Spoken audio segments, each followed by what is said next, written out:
கிறிஸ்துவுக்குள் பிரியமானவர்களே, உங்கள் யாவரையும் ஆண்டவரும் அருமை இரட்சகருமாகிய இயேசு கிறிஸ்துவின் இனிய நாமத்தினாலே நான் வாழ்த்தி வரவேற்கிறேன். இயேசு கிறிஸ்து செய்த அற்புதங்கள் என்கின்ற இந்த பகுதியில் இந்த நாளிலும் ஒரு அற்புதத்தை குறித்து நாம் வாசிக்கலாம். இந்த அற்புதத்தின் தலைப்பு மீனின் வாயில் வெள்ளிப்பணம் எடுத்தல். இந்த அற்புதம் எங்கே இருக்கிறது என்று நாம் பார்க்கிற பொழுது மத்தேயு 17ஆம் அதிகாரம் வசனங்கள் 24 27 வரை எழுதப்பட்டிருக்கிறது. இந்த அற்புதம் மத்தேயு மாத்திரம் குறிப்பிட்டிருக்கிறார். வேறு எந்த சுவிசேஷகர்களும் இதை குறிப்பிடவில்லை. ஆகையினாலே மத்தேயு பகுதியை வாசிக்கிறேன். மத்தேயு 17ஆம் அதிகாரம் வசனங்கள் 24 27 வரை. அவர் கப்பர்நாகூமில் வந்தபோது வரிப்பணம் வாங்குகிறவர்கள் பேதுருவினிடத்தில் வந்து, உங்கள் போதகர் வரிப்பணம் செலுத்துகிறதில்லையா என்று கேட்டார்கள்.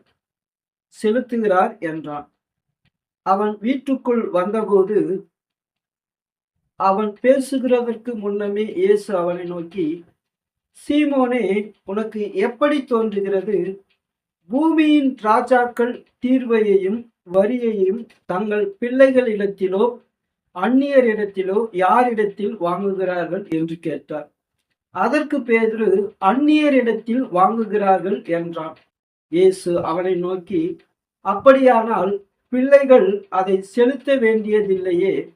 ஆகிலும் நாம் அவர்களுக்கு இடரலாயிராதபடிக்கு நீ கடலுக்கு போய் தூண்டில் போடு.